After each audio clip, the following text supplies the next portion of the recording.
The police and demonstrators clashed on the sidelines of a white nationalist rally in the heart of Washington, with the police having to spray the demonstrators to quell the violence.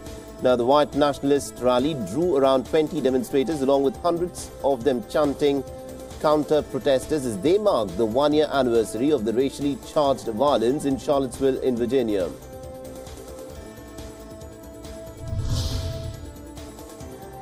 The various groups of counter-protesters streamed into the streets of Washington, D.C. near the White House with one common message: white nationalists were not welcome in the United States Capitol.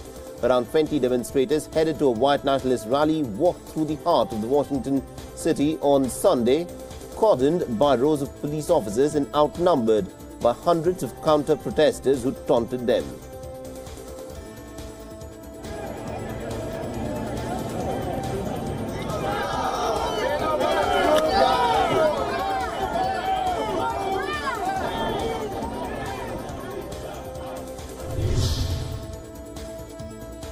The more than 2,000 pro-Khalistan protesters took part in the demonstrations in support for an independent Sikh homeland. Protesters were in fact seeking a non-binding referendum for Khalistan that was to be carved out of the Indian state of Punjab in the year 2020.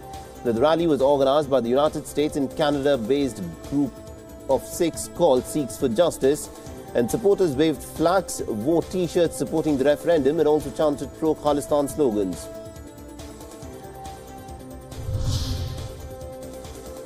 Now, simultaneously, there were counter-protests that were also held against the demand for Khalistan and called for India to stay united.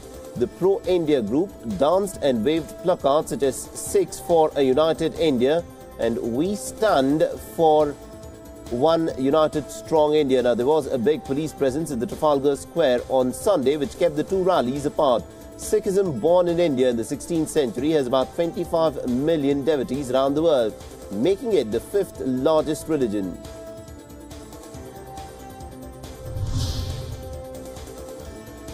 The crowds of people gathered in the Jordanian town of WION at a funeral of one of the security personnel who was killed in a police raid on a house sheltering terrorists.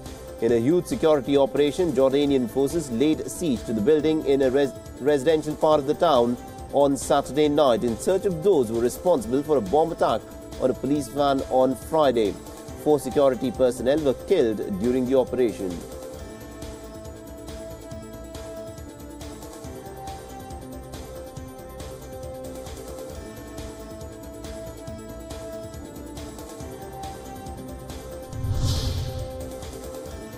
Now, Jordan's King Abdullah II and Crown Prince Hussein bin Abdullah visited the security personnel in Jordan. Car bomb attack by the armed militants in the Fuhes city and during a security forces raid on a militant hideout in Salt City.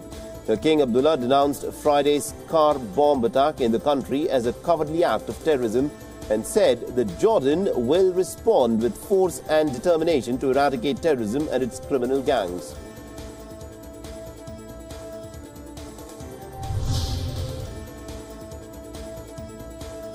A bus in Peru veered off a highway and plunged into a deep ravine, leaving 7 people dead. Now, the bus was in the middle of an overnight journey between the Peruvian cities of Pucallpa and Tingo Maria when it plunged into a 492 feet ravine after veering off a curve in the highway. The officials have said that more than 50 passengers were also wounded in the attack.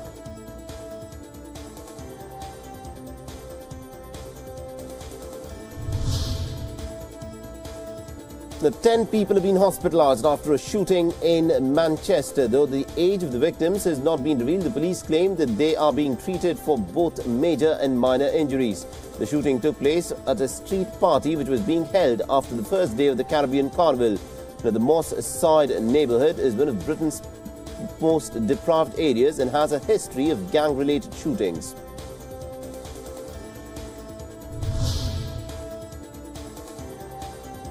The streets of Managua in Nicaragua were flooded with protesters, both opposed to and supportive of the government of Nicaraguan President Daniel Ortega in the latest manifestation of a wave of political unrest and violence that has killed hundreds of people.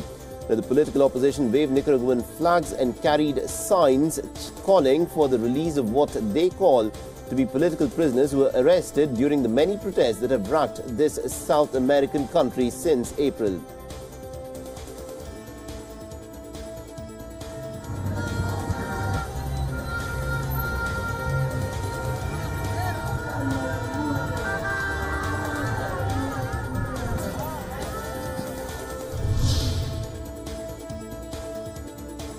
The thousands of protesters flooded the streets of the capital of the Dominican Republic in a massive demonstration of anger over corruption.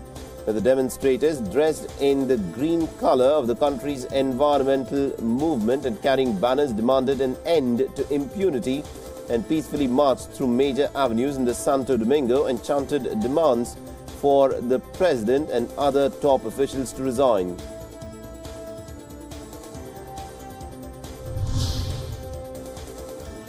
Three trucks and two vans crashed into each other, killing 9 and injuring 3 others on a freeway in Huangzhou City in China. The local traffic police and fire department rushed to the scene upon the emergency call. The 3 vehicles were engulfed in flames when the rescuers arrived on the scene, and the fire had ignited nearby trees and other scattered combustible materials. The investigation into the collision is underway.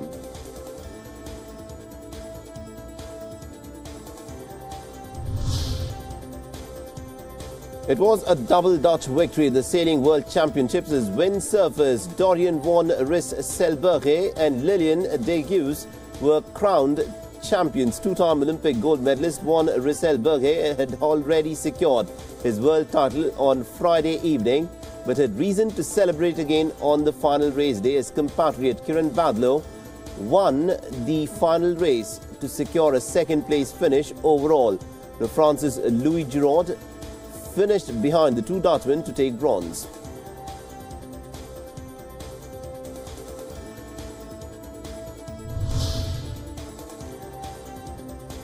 Russian President Vladimir Putin and Iranian President Hassan Rouhani praised bilateral relations and cooperation between the 2 countries on Middle East security as they held talks in the sidelines of the Caspian Summit in Kazakhstan. Iran and 4 Soviet nations, including Russia, have agreed in principle to divide up the potentially huge oil and gas resources of the Caspian Sea, paving the way for more energy exploration and pipeline projects.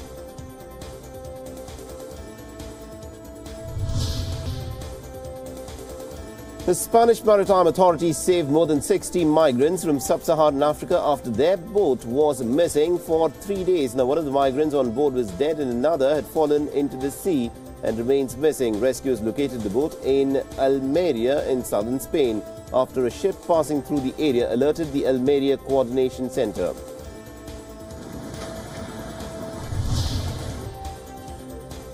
The continuous drought in Germany uncovered a wooden boat which sank almost 123 years ago on the Rhine River.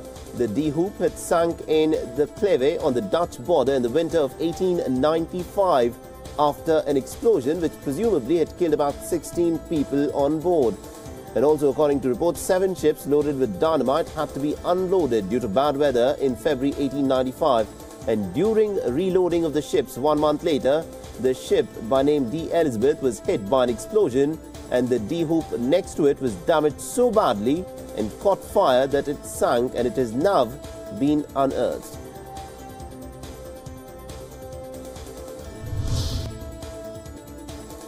The typhoon Yagi, the 14th tropical storm this year, made landfall in Wenling County of East China, bringing strong winds at a speed of almost about 102 kilometers per hour at its eye. The power supply for over 3,000 in Hepu town has been cut due to gales before the typhoon landed. Now, the flood control headquarters has said that by Sunday afternoon, more than 201,000 people in 10 cities were evacuated.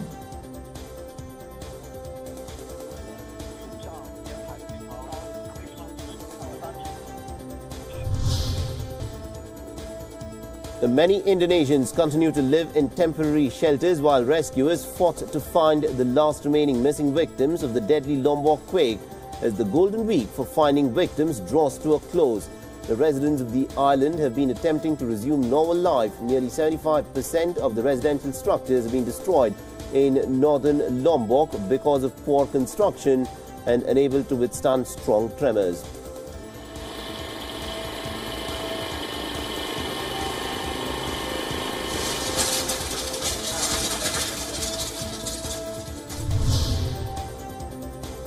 10 Beagles dogs walked their way to freedom after 8 years of having lived inside the shackles of a pharmaceutical laboratory as rescuers released them in India's western city of Pune. The dogs had been subjected to experiments since their birth and never knew a normal way of life. They hadn't even seen daylight or grass in their lives, and members of the RESQ Charitable Trust were the ones who were undertaking the rescue operation and hoped to provide loving homes for the senile dogs.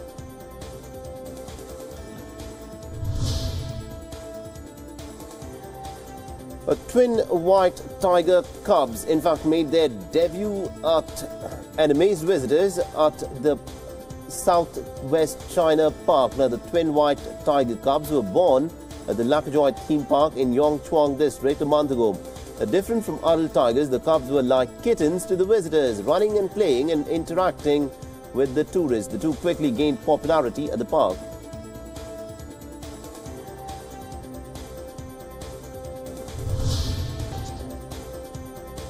The 200 sets of twins and triplets gathered to celebrate siblinghood and break a new Ukrainian national record. Boys and girls of all ages, with the youngest pair being just a few months old, beat the 2017 record of 100 sets of multiples who converged at the same location simultaneously.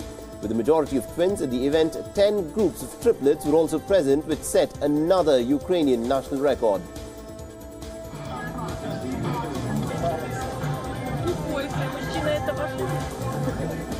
Критики на 3 оператора,